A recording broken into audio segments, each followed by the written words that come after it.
Ya. Kalau ngomong dengan orang seperti ini sering kehabisan kosakata ya. Dokter ini papanya Jerome Pauline bukan? Oh. Nggak tahu ya? Mengerikan. Saya aja sebagai dokter yang sering jahit, saya jadi ikut ngeri. Gitu. Tapi kalau disemprot sperma, kaget juga rahimnya kan. Jadi langsung kontraksi, kontraksinya belum tentu bagus. Dia nempelnya, bayinya lepas.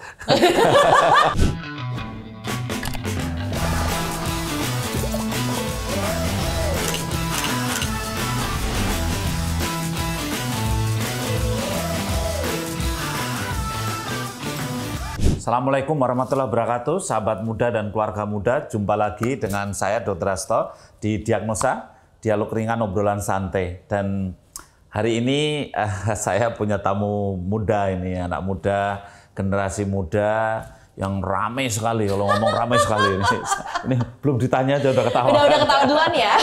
Namanya Sarah. Sarah itu genre, generasi berencana. Sarah, salam genre. Salam. Wah, itu kan wanu sekali toh. Salamnya aja menakutkan ya. Remaja genre. Sehat, cerdas, ceria. Wow, luar biasa. Genre Indonesia. Saatnya yang muda yang berencana. Wow, keren sekali. Keren sekali. Wow, lagi-lagi dites nih ya kalau kesini. Saya kalau kedatangan Sarah ini tambah muda. Iya. Karena dia generasi berencana, anak muda itu. Dan Sarah ini sering keliling ke desa-desa, ke gang-gang itu kan, dia tanya pada masyarakat tuh, dan dia bawa banyak pertanyaan hari ini ya. Kalau ada isu-isu yang nggak bagus, ada apa itu ya mitos-mitos, itu Sarah ini ahlinya ya. Ini hari ini udah bawa itu pertanyaan banyak banget itu. Ahlinya pembawa mitos saya. Iya. Ya, silakan Sarah. Apa coba yang Anda hasilkan belusuan kemana-mana luar biasa. Ini adalah hasil julitan saya bersama dengan para netizen yang sudah menonton konten Diagnosa dari awal hingga akhir ya. Terima kasih Dr. Hasto karena saya sudah boleh berkunjung yang kedua kalinya ya. Lagi-lagi saya kerencokin ya. Kalau ngomong dengan orang seperti ini sering kehabisan kosakata ya. Ya, makasih ya dok. Ini saya lagi-lagi balik ke tempat podcast ini membawa masalah. Karena ini pertanyaan semua nih dok dari para netizen yang sudah julita bahar ya bareng-bareng sama saya kemarin. Anyway ya, kemarin tuh kan dokter sempat bahas nih tentang cek bukaan mulut rahim 1-2 jari. Ya mungkin satu pertanyaan yang paling banyak ditanyain, apakah ada keranjang kuning untuk kita check out alat itu dok? Ada nggak ada ya? Itu paling penting, saya banyak yang nanya tuh dok. Nanti lama-lama nanyanya sama Sarah ya. Iya. Diteror tuh saya sama pertanyaan itu. Tapi kalau dijawab bebas bahaya juga ya.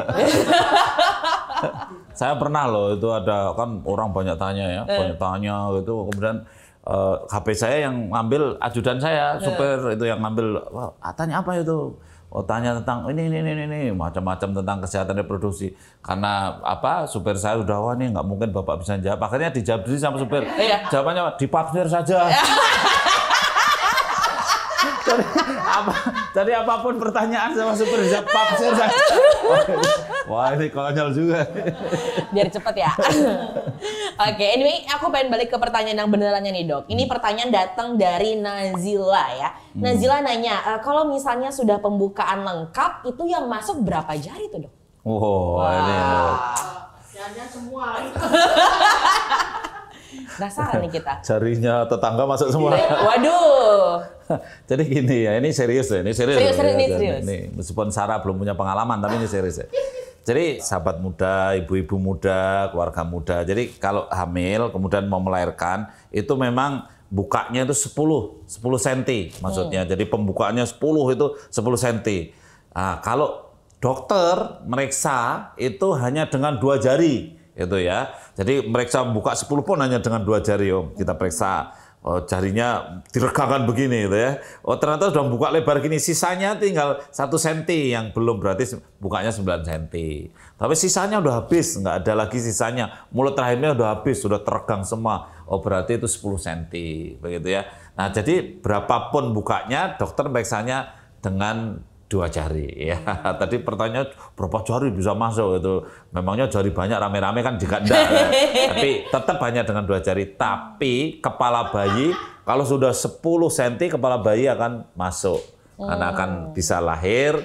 Nah, ini kalau seandainya ada apa-apa, tangan dokter ini bisa masuk semua. Ya, kalau ada apa-apa, misal plasentanya nggak bisa lahir, maka tangan dokter bisa masuk penuh 5 jari digenggamkan begini bisa masuk sampai dalam mencari plasenta. Itu. Jawabannya betul. Ya. Tapi ini nyambung nih dok sama pertanyaan berikutnya. Soalnya ada yang nanya. Namanya dari Nisrina. Katanya pas di bidan kemarin ketika ketubannya rembes, dicek itu pas dicek bukaan, perutnya diteken, tangan bidannya kayak bukannya ngecek bukaan tapi malah kayak ngerojok, akhirnya bikin dia nangis katanya gitu. Itu di dokter maksud itu ya? Ya itu kan belum lahir bayinya. Kalau bayinya belum lahir kan tetap masuknya cuma 2 jari. Ya, jadi masuknya 2 jari hanya kita ini kan kadang-kadang cara memeriksa itu beda-beda lah ya. Mungkin mencari pembukaan, ngecek betul-betul ingin membuka. Ini pembukanya berapa sih? Itu kan bidannya juga stres juga loh kadang-kadang. Waduh ini bukanya berapa? Gini, ini berapa? Ini buka belum? Mulutnya menghadap kemana? Itu kan dia juga ngecek-ngecek begini ya. Nah, barangkali pada saat bidannya serius cari-cari gini, pasiennya itu merasa nggak nyaman. Itu, waduh ini kok seperti di apa ya? Tadi bahasanya apa itu? Bikin nangis ngerojok-rojok. Ngerojok-ngerojok itu kan bahasa dia, bahasa saya diuak-uak gitu ya. Di ngerojok-ngerojok gitu. Ya, gitu kira-kira. Nah ini kan kemarin tuh dokter pernah nih ketemu sama Bu Andika ya di konten TikTok. Ada nih pertanyaan nih. Katanya gini, datang dari Pak Edan. Apakah dengan mengkonsumsi KB bisa menambah kesuburan atau dengan kata lain bisa cepat hamil? Tolong penjelasannya dong. Oh iya, ini penting nih pertanyaannya. Ada banyak ya perempuan-perempuan yang siklus mennya nggak bagus. Jadi ada perempuan-perempuan yang kelebihan hormon androgen, jerawatnya banyak, kulitnya agak kasar, kemudian rambutnya besar-besar itu. Kalau dilihat kakinya itu bulu kakinya juga besar-besar gitu kan. Ya ini perempuan seperti ini biasanya ini mainnya sering mundur, sering siklusnya nggak teratur. Ternyata dia itu kalau dikasih pil KB ya, dikasih pil KB itu menjadi siklus itu, mainnya jadi teratur, minum pil KB teratur itu. Jadi kalau sudah dikasih 3 siklus itu, biasanya begitu di stop langsung subur itu. Langsung di stop bulan berikutnya langsung subur. Jadi ada orang yang sulit hamil, siklusnya kacau, begitu kita kasih pil KB reguler selama 3 bulan, habis itu stop hamil itu. Nah, itu karena apa? Siklusnya jadi bagus ya. Jadi betul jawabannya betul ya begitu ya. Betul, Pak Edan. Kita lanjut lagi nih, pertanyaan dari Sonia, masih pas sama Bapak, sama Bu Andika ketemu. Katanya gini, kalau saya masih umur 24 tahun, udah punya 2 anak, dan nggak mau punya anak lagi, kalau misal mau steril, boleh nggak sih? Atau harus ada indikasi khusus terlebih dahulu? Nah, bagus, ini pertanyaan keren ya. Jadi umurnya baru 24 tahun, punya anaknya sudah 2, tidak ingin punya anak lagi. Betul. Saya puji, bagus. Anak 2 yang penting sehat, cerdas, ceria. Seperti Sarah. Seperti genre. Itu saya sangat setuju. Ya, hanya begini, untuk KB-nya, ya, untuk pakai kontrasepsinya, itu barangkali lebih bijak ya. Kalau seandainya sekarang pakai susu misalnya gitu, atau pakai IUD yang sifatnya long term, ya, jadi tidak bolak-balik gitu ya. Jadi namanya MKJP. Jadi metode kontrasepsi jangka panjang. Pakai saja susu atau pakai IUD itu yang spiral itu bisa untuk 3 tahun begitu. Nanti diperpanjang lagi. Kenapa saya menyarankan itu? Karena begini ya. Ya kita tidak tahu anak kita itu kan masih kecil ini ya. Masih kecil. Apakah kita berharap anaknya ibu tentu sehat terus gitu. Betul. Tapi karena di negara kita, di Indonesia ini masih banyak penyakit infeksi, kadang-kadang ada demam berdarah, ada ya macam-macam lah, TBC, sehingga mereka-mereka yang anaknya masih balita, 2, kemudian ibunya masih muda, kadang-kadang kita untuk jaga-jaga sambil nunggu anak ini biar besar dulu, yakin sehat dulu, nanti setelah itu baru dilakukan tubektomi atau istilahnya KB yang steril itu. Jadi saran saya KB sterilnya ya di atas 30 tahun lah umurnya. Gitu. Jadi itu saya kira saran saya, dan terima kasih semangatnya untuk 2 anak lebih sehat, luar biasa. Tepuk tangan untuk Sonia. Sonia memang mantap. Oke, Dok, kita lanjut ke pertanyaan berikutnya. Ini mau bahas soal plasenta. Asik, kita main plasenta lagi tuh, ada toolsnya soalnya. Nah, ini ada pertanyaan placenta dari Fitri Ajeng. soal plasenta nih, Dokter Hasto. Katanya gini, pengapuran plasenta itu apa ya? Kemudian bahaya atau enggak? Ya, jadi ini saya punya model plasenta ya, ini plasenta. Ini ada bayinya ini. Jadi keluarga muda ini sering nggak tahu mana plasenta mana tali pusat itu. Jadi saya bilang ini plasentanya. Oh ya, kalau ini dia nggak bisa bedakan ya. Jadi makanya ini saya kasih tahu ya. Ini adalah plasenta. Ya, plasenta itu seperti ini ya, nempel di rahim gitu ya. Terus yang ini namanya tali pusat gitu ya, tali pusat. Jadi plasenta yang terkapuran tadi katanya kropos-kropos itu artinya apa? Plasentanya ini sudah nggak fresh, nggak bagus. Di sini ada lubang-lubangnya gitu ya, kropos. Padahal ini nempel ke rahim, terus ini nempel ke bayi, ke janin ya. Istilahnya belum bayi tapi janin ya. Ini nempel di sini ke janinnya. Ya. Ini nempel ke janinnya di sini. Kalau ininya rusak, plasentanya rusak atau kropos-kropos sudah kalsifikasi, sudah tua gitu, maka bisa dibayangkan nih, makanannya kan hanya lewat sini ya untuk janinnya, sehingga bahayanya plasenta yang kropos, plasenta yang rusak itu ini makanan yang ke bayi sangat terganggu, sehingga suatu saat ada bayi itu, mohon maaf ini ya, tidak selamat di dalam rahim karena kekurangan makanan dari sini. Suatu saat juga ada bayi yang terlilit, tali pusat itu gini, menjerat begini ya, menjerat gini. Nah, ini kalau melilitnya cuma sekali itu masih lumayan, tapi ada yang juga berkali-kali gitu ya. Nah, ini juga suatu saat kalau bayi bergerak itu bisa saja terjadi apa istilahnya umbilical accident, jadi kecelakaan karena gara-gara tali pusat. Nah, bukan plasenta ya. Jadi mungkin itu jawabannya ya. Baiklah, terjawab ya Ibu Fitri Ajeng ya.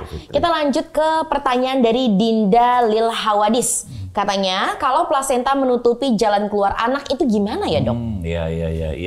Ya enggak bisa. Ini kan kalau mau lahir lewat sini nih.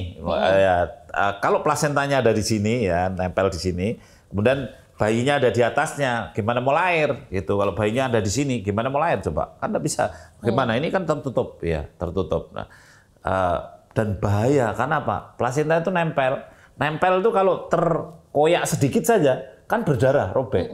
Jadi kalau ini mulut rahimnya buka, plasentanya di bawah, mulut rahimnya buka, langsung cur darah keluar. Gitu.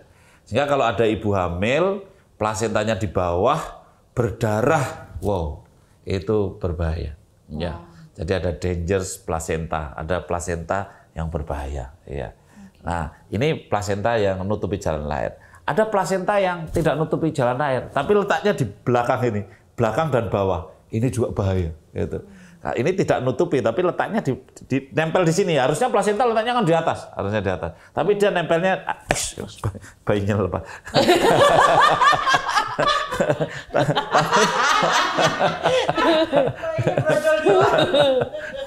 Ini meskipun hanya boneka, kalau kita itu menghayati ya.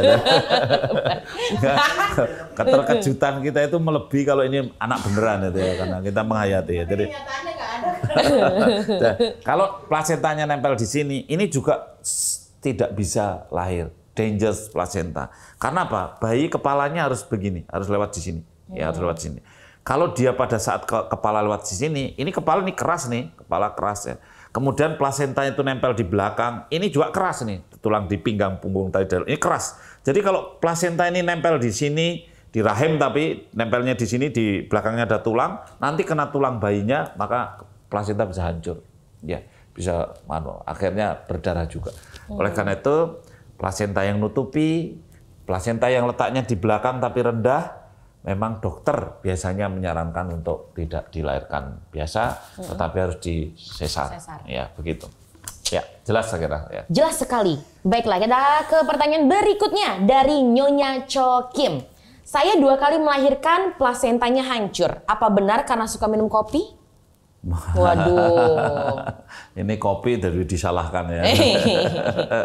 Sampai hari ini saya sebagai dokter kebidanan saya belum mendapatkan literatur yang membuktikan bahwa minum kopi itu membuat plasenta hancur. Jadi saya tidak yakin itu. Oke.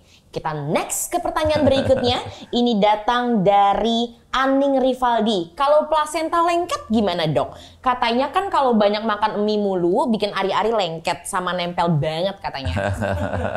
Gimana dok? Ini juga ini mitos juga nih. Tadi kopi disalahin, sekarang mie disalahin itu ya. Jadi tidak benar ya. Ya. Lama-lama semua salah ya. Jadi tidak ada bukti yang benar bahwa mie membuat plasenta lengket. Tapi plasenta lengket cukup berbahaya karena ini nempel ya, nempel di rahim. Kemudian pada saat bayi sudah lahir itu maka rahimnya mengecil. Ya. Tapi kalau rahim mengecil maka plasentanya lepas. Karena ini nempel begini rahimnya mengecil, plasentanya lepas ya.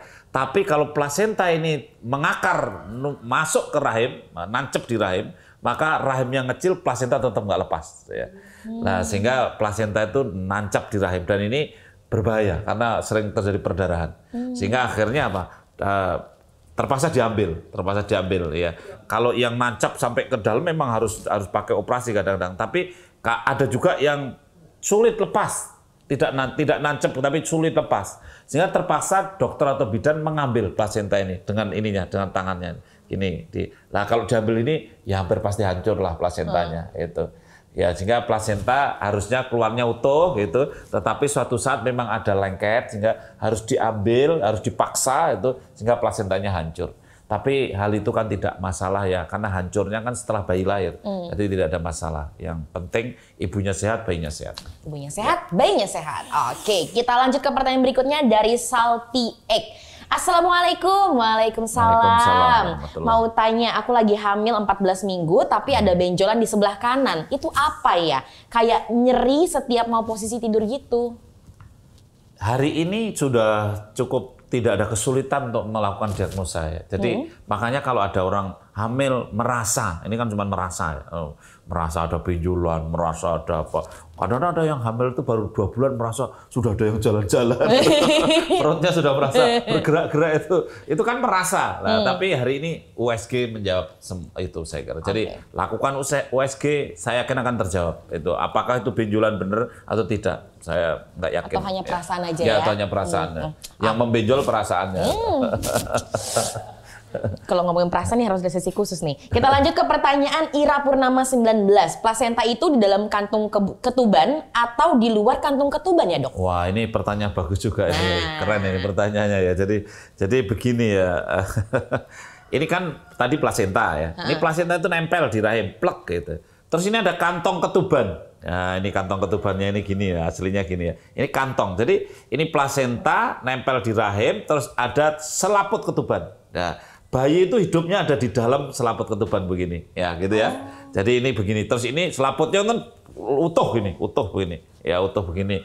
Ini plasenta, ini selaput ketuban, kantong ketuban, namanya begitu. Jadi bayi ada di dalam kantong ketuban, plasenta itu menjadi akarnya, itu menjadi tempat nempelnya di sini, ya. Jadi plasenta tidak di dalam kantong ketuban, tapi tepinya plasenta ada selaput ketuban yang menjadi kantong. Dan itu semua sumbernya adalah dari plasenta. Gitu. Ya, jadi plasentanya di luar di sini ya, nempel di rahim. Terus ini ada kantong, bayinya ada di kantong. Gitu. Alright, ya. Aku sudah mendapatkan bayangan. Kita lanjut ke pertanyaan dari Vilo. Katanya gini dok, mau tanya dok, usia kehamilan saya 4 bulan. Baru pertama USG, usia 4 bulan, kata dokter plasentanya nutupin jalan lahir. Apa bisa plasentanya berpindah? Nah ini pertanyaan bagus juga, ini plasenta terus ya Pak. Kalau hamilnya baru 4 bulan itu rahimnya masih kecil ya, masih ya seberapa ya, mungkin segini, mungkin lebih besar sedikit itu ya. Jadi apa, plasentanya itu hampir semua masih di bawah semua, itu plasentanya hampir masih di bawah semua. Jadi jangan divonis dulu, jangan memvonis dulu bahwa pada hamil 4 bulan ini, oh ini plasenta ini di bawah nih nggak bisa lahir, tunggu dulu lah. Setelah rahimnya besar nanti, setelah hamilnya 9 bulan atau 8 bulan, rahimnya besar, kan plasenta yang tadi kesannya di bawah, sering sudah tidak di bawah lagi. Bukan karena plasentanya geser, tapi karena rahimnya membesar. Sehingga akhirnya ternyata nempel di bawah itu karena masih kecil. Begitu setelah besar, ternyata nempelnya tidak di bawah, gitu kan. Gitu. Ternyata ke atas. Gitu. Nah ini makanya hati-hati. Oke. Kita ke pertanyaan berikutnya, Dok. Ini ketika dokter ini jelasin dikit tentang stunting nih di TikTok nih. Wah, ini cuma rame nih pada nanya-nanya tentang berat badan juga tinggi badan anak.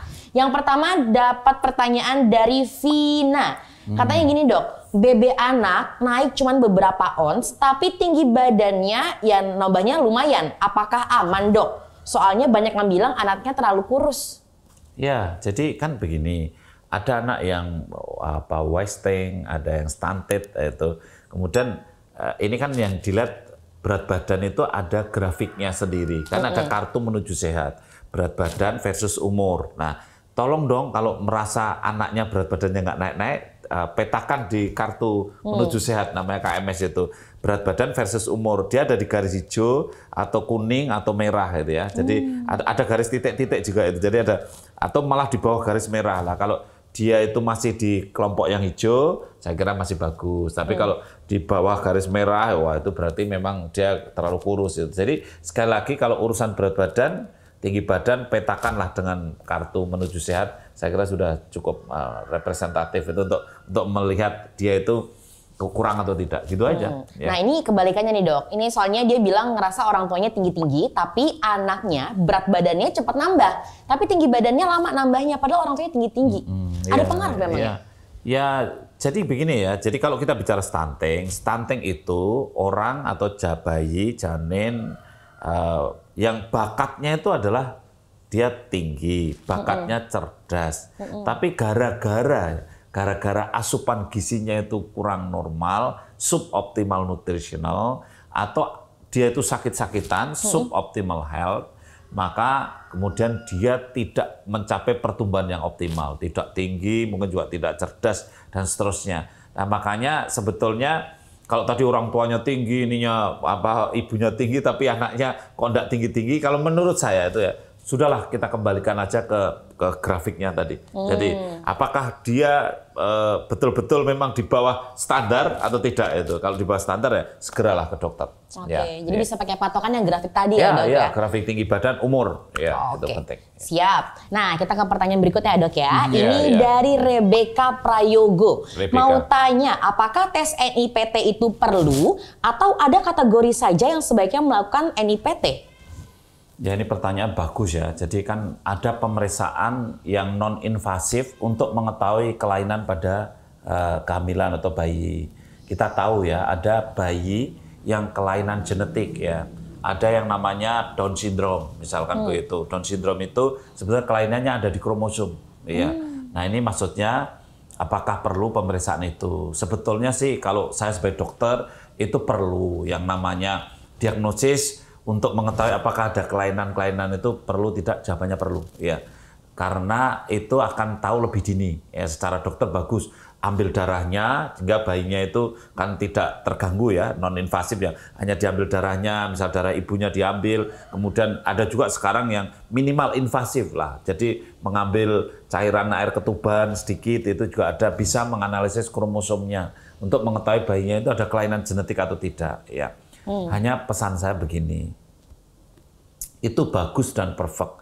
Hanya di Indonesia tidak boleh ada pemikiran namanya menterminasi kehamilan karena kelainan. Jadi kalau di negara-negara lain ada yang didiagnosis non-invasif ini, kemudian ini bayinya ternyata Down syndrome, tapi hamilnya masih kecil, masih 4 bulan atau kurang itu, kemudian diapain? Diaborsi gitu. Nah, untuk di Indonesia kita masih pegang teguh dengan fatwa dari Majelis Ulama gitu ya. Kemudian juga dokter-dokter kita tentu pro life ya, bukan pro choice. Keyakinan kita ini pro life ya. Jadi bahwa kita menghormati kehidupan. Makanya ya seperti saya punya anak, istri saya hamil itu ya saya tidak fetal survei, tidak saya teliti sedetail-detailnya. Memangnya mau apa kalau anak saya tahu bibirnya sumbing itu, terus mau apa itu? Memangnya mau dibunuh kan? Nggak boleh, nggak bisa. Itu kita pasti mencintai apapun hasilnya. Makanya pemeriksaan itu bagus, ya secara medis bagus, tetapi untuk kita ada aturan, ada keyakinan yang memang membuat kita tidak bisa berbuat sesuatu. Itu aja. Oke, semoga terjawab ya. Nah, kita mau bahas yang waktu itu dokter pernah bilang ada stres pada bayi dalam kandungan sampai membuat air ketubannya warna hijau karena pupi-pupi, ya kan? Ini banyak yang ngaku kayak gini, Dok. Oh, pantesan ya, saya kayaknya paru-parunya bermasalah karena waktu lahir 10 bulan, ibuku disuruh sesar tapi nggak mau. Jadi, apakah memang ada pengaruh ya, Dok, untuk kedepannya ketika ada kondisi tersebut? Iya, ini bagus ya. Jadi, mereka-mereka yang hamil lewat waktu itu jangan tenang-tenang saja. Karena plasenta kita ini umurnya kan 40 hari saja ya. 40 minggu ya. Plasenta ini umurnya kan 40 minggu. Nah, ketika dia sudah hamilnya lewat 40 minggu, maka plasenta ini mulai mengalami satu kemunduran ya. Di sini ada istilahnya ada lakuna, ada kalsifikasi. Kalau bahasa umumnya plasenta ada yang keropos, ada yang bolong gitu ya. Bahasa kedokterannya ada lakuna, ada kalsifikasi itu. Tapi sebenarnya itu prinsip mengalami kemunduran. Bisa dibayangkan ya.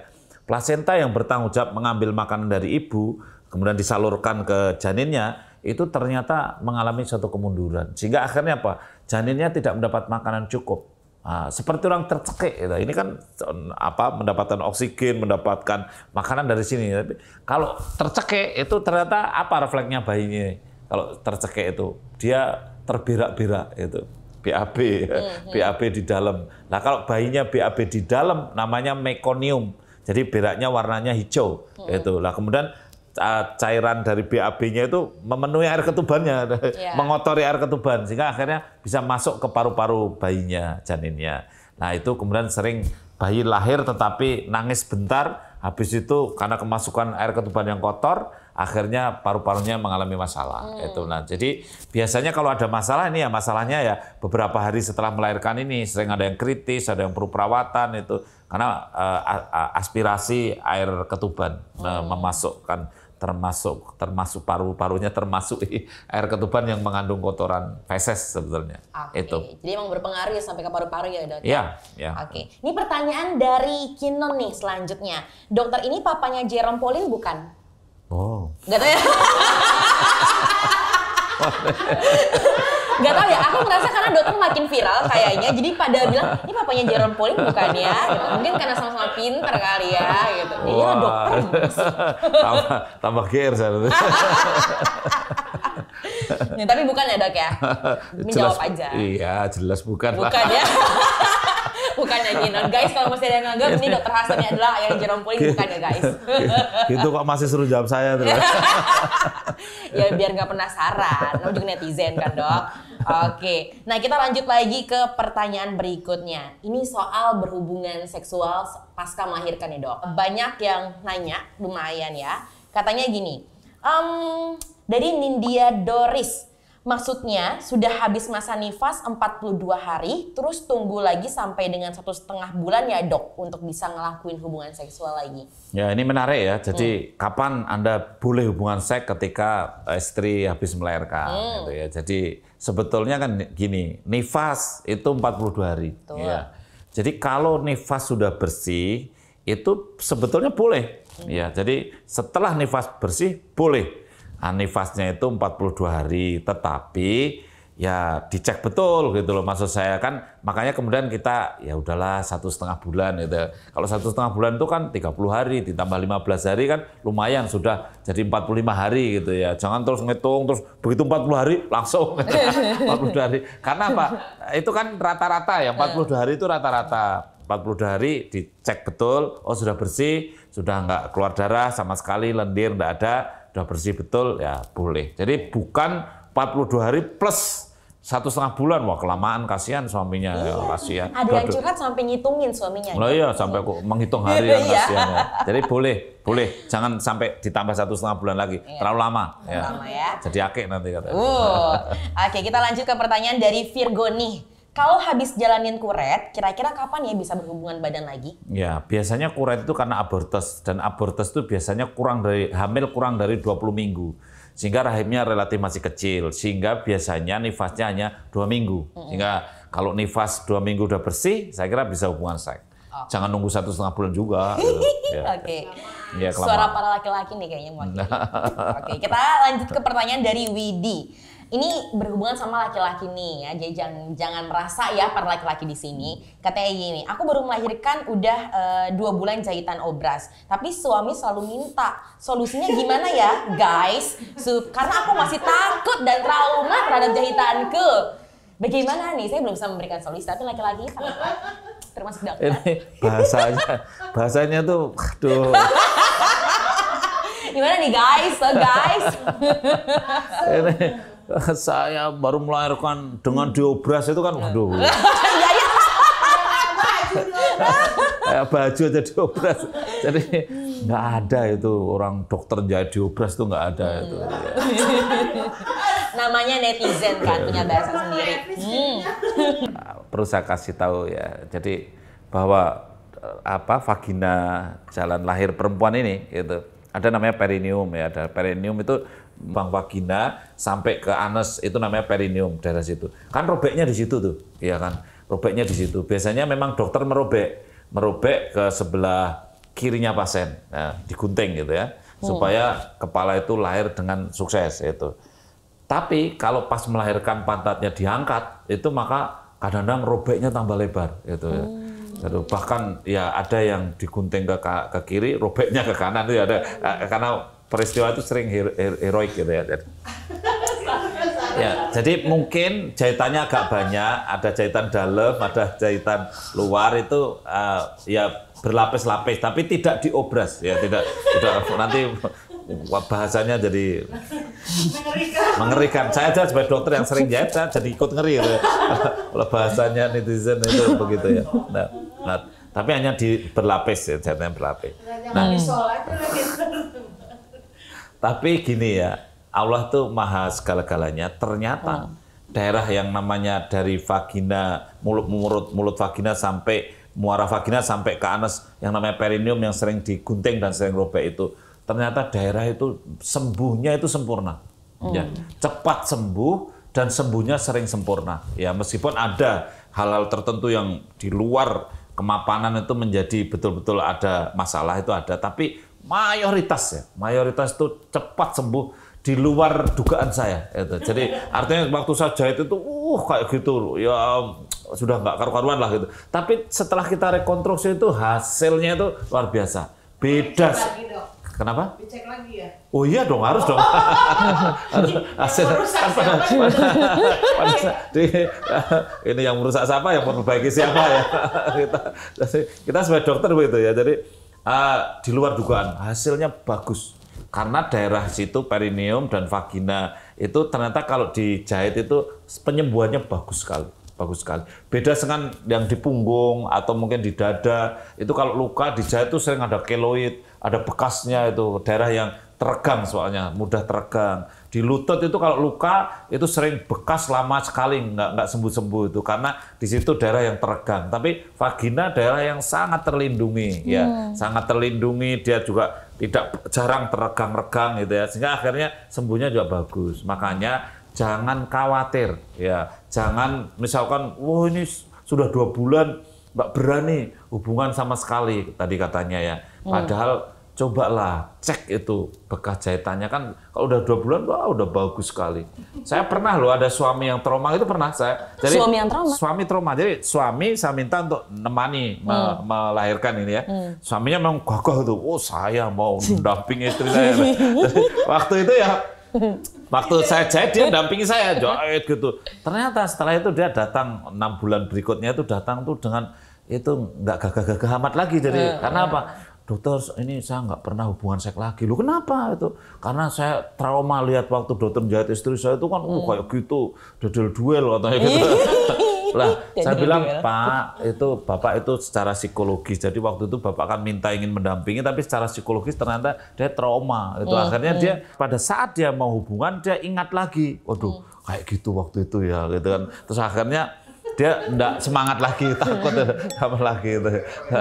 Ya, jadi akhirnya apa? terpaksa saya ajak ini, terpaksa, ayo kita cek, ya kita cek, ayo suami ikut lihat ya, ini kan sudah bagus, ini dulu yang dijahitin, bagus sekali, ini enggak ada bekasnya itu. Nah setelah itu suami baru paham itu, oh ya ternyata sudah bagus itu. Jadi ini penting juga ya para, mohon maaf ini agak vulgar sedikit ya. Tapi biar para suami tidak trauma ketika melihat istrinya waktu dijahit seperti itu, tapi akhirnya sudah menjadi bagus. Dan istri juga jangan merasa trauma kalau ini diobras, sakit. Jangan trauma juga untuk hubungan dengan suami, karena itu penting. Terima kasih. Iya ya, kenapa bisa diobras ya sebenarnya lagi. Oke, kita ke pertanyaan berikutnya ya, netizen. Kita lanjut nih, Dok. Jadi kalau ada suami yang tidak percaya, istri nggak percaya, ya kita lihat sama-sama. Lihat sama-sama ya, observasi bersama-sama. Suami bisa lihat kan, langsung oh ya ini. Tapi jangan sampai jadi alasan ya Dok ya, buat suami nggak mau berhubungan sama istrinya gara-gara trauma. Dia dari yang lain. Aduh, tekotek tuh. Nah ini ada negatif thinking dari netizen. Dari masyarakat ini. Jangan sampai suami hanya alasan saja. Kaum hawa. Hati para wanita. Baiklah, kita lanjut lagi ya, Dok, ke pertanyaan berikutnya. Ini dokter sempat bahas yang kalau misalnya udah mau melahirkan berhubungan seksual baiknya keluar di luar gitu. Nah, ini pertanyaan saya bingung nih, Bang. Maaf ya. Keluarnya di luar. Ini bisa salah persepsi loh ini jadi. Keluarnya di luar terus keluar rumah. Nah ini pertanyaannya. Terus lari sampai ke gardu. Nggak guys. Jadi ini pertanyaan datang dari Atikah Ainur 11. Katanya gini, Dok, bukannya justru kalau keluar di dalam itu bisa melancarkan persalinan ya? Apalagi mendekati HPL. Jadi bingung. Saya juga bingung. Gimana, Dok? Saya ikut bingung aja lah. Nggak ada yang jawab. Aduh, mau nangis sudah. Berpikir jernih dulu ya, Ini kayak ngasih pelajaran anak SD aja ya, nggak apa-apa ya. Jadi begini ya, sperma itu mengandung zat namanya prostaglandin. Ya, prostaglandin itu kalau masuk ke dalam rahim membuat rahim kontraksi, gitu ya. Nah, ini gitu dulu. Jadi kalau sperma dimasukkan ke dalam katakan saluran jalan lahir, kemudian sampai menyentuh ke rahim, maka wajar kalau rahim itu kemudian muncul kontraksi. Sehingga kalau hubungan seks dengan sperma dimasukkan pada saat hamil sudah tua, itu juga akan memacu kontraksi juga. Bisa jadi memacu kelahiran. Itu clear ya. Sehingga kalau ada orang bilang, oh kalau hubungan badan itu bagus dong kalau mendekati kelahiran karena justru akan memperlancar kelahiran itu. Kalau memperlancar kelahiran tidak ya. Tetapi kalau memacu terus muncul kontraksi terus akhirnya ada proses kelahiran, ya bolehlah itu. Tapi ingat bahwa sebetulnya rahim ini kan alangkah bagusnya kalau rahimnya itu alami saja, nggak usah dipacu pakai sperma. Kalau alami itu muncul kontraksi sendiri, lama-lama bagus kontraksinya, akhirnya bayinya lahir. Tapi kalau disemprot sperma, kaget juga rahimnya kan. Jadi langsung kontraksinya belum tentu bagus. Dan kalau kontraksinya nggak bagus, bisa menimbulkan masalah, contohnya ketubannya pecah duluan. Kalau pecah duluan kan timbul masalah, karena bayinya jalannya belum buka, sudah pecah ketuban duluan. Jadi kalau sperma dimasukkan menimbulkan merangsang lahir, betul ya. Tapi alangkah baiknya kalau lahirnya itu tanpa dirangsang sperma, kontraksi sendiri. Kalau mau dirangsang ya pakai pacuan infus saja, tidak usah infus sperma dari bawah ya. Ya dipacu pakai obat, kan ada dosisnya loh, ada aturannya. Kalau sperma kan enggak, gimana ngatur dosisnya itu kan. Iya, ngatur posisi aja nggak bisa ngatur dosis. Nanti kan repot. Nah, makanya ini clear begitu ya. Sehingga kalau saya sarankan kalau hubungan seks tidak bisa ditahan ya daripada mana tahan gitu ya, lebih baik kemudian ya tetap hubungan seks tapi spermanya dikeluarkan di luar.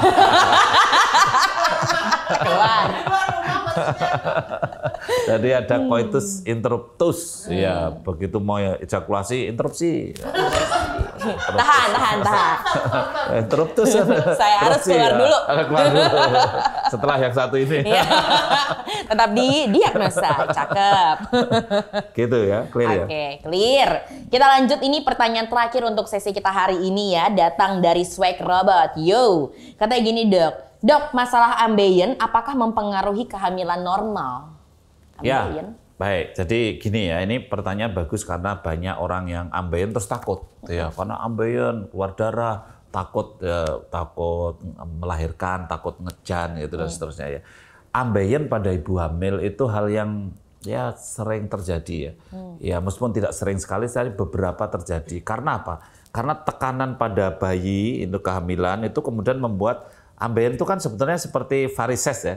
Kalau di kaki itu kelihatan varisesnya gitu. Tapi ini ada di anus ya. Di anus kemudian akhirnya pembuluh darah terutama venanya itu membesar, menggelembung di situ dan akhirnya mudah pecah dan kemudian berdarah. Nah, tapi kalau dia sudah tidak hamil, itu begitu bayi lahir itu ambeiennya itu sering sembuh sendiri. Sembuh sendiri. Jadi apalagi nifas selesai, ambeiennya sering hilang gitu. Jadi sebetulnya risiko besarnya itu hampir tidak ada. Dalam arti kalau nanti mengejan, kemudian waktu melahirkan terus ada perdarahan, ya itu hal yang biasa. Ada berdarah biasa. Pas melahirkan mungkin ambeiennya ada yang ikut berdarah sedikit, ya biasa. Nanti kan juga di situ dokternya ada menjahit daerah yang yang robek, yang ini diatasi oleh dokter. Sehingga tidak ada takut melahirkan karena ada ambeien, kemudian akhirnya dilakukan seksosesaria, alasannya ambeien, itu tidak ada. Jadi sudahlah, tidak usah terlalu takut dengan ambeiennya. Tetap konsultasi ke dokter karena obat yang untuk ambeien salepnya juga ada. Mudah-mudahan bisa teratasi dengan salep itu. Tapi kalau tetap ambeien, tetap melahirkan biasa, tidak apa-apa. Ya, kira-kira begitu ya, clear ya. Baiklah, clear. Wow, pertanyaan hari ini usai sudah. Terima kasih banyak Dokter Hasto. Luar biasa nih ya. Karena sudah mau menjawab pertanyaan netizen yang terhormat ini. Terima kasih Dok. Sarah luar biasa ini. Kalau ada generasi berencana seperti ini, ada 10 saja, sudah bisa menguncangkan dunia ya. Ya rame sendiri gitu ya. Rame sekali. Tapi ini bagus karena apa? Menyerap pertanyaan dari mana-mana yang mitos-mitos diselesaikan ya. Ya, jadi harus terbuka, apa-apa yang jadi mitos ditanyakan, kemudian kita berikan jawaban. Terima kasih sekali para keluarga muda, remaja yang luar biasa sudah mengikuti diagnosa. Mudah-mudahan kita ketemu di episode berikutnya. Amin. Di diagnosa, dialog ringan, obrolan santai. Dan jangan lupa kalau ada pertanyaan-pertanyaan bisa ditulis di sini ya, di kolom chatting di sini. Ya, terima kasih. Saya Dr. Hasto dan Genre. Salam genre, Sarah. Harus pakai salam. Salam genre. Salam. Remaja genre. Sehat, cerdas, ceria. Genre Indonesia. Saatnya yang muda, yang berencana. Wow, terima kasih. Terima kasih. Assalamualaikum warahmatullahi wabarakatuh. Waalaikumsalam warahmatullahi wabarakatuh. Aku minum ya Dok ya. Oh iya, harus diminum. Habis ngelainin netizen agak halus.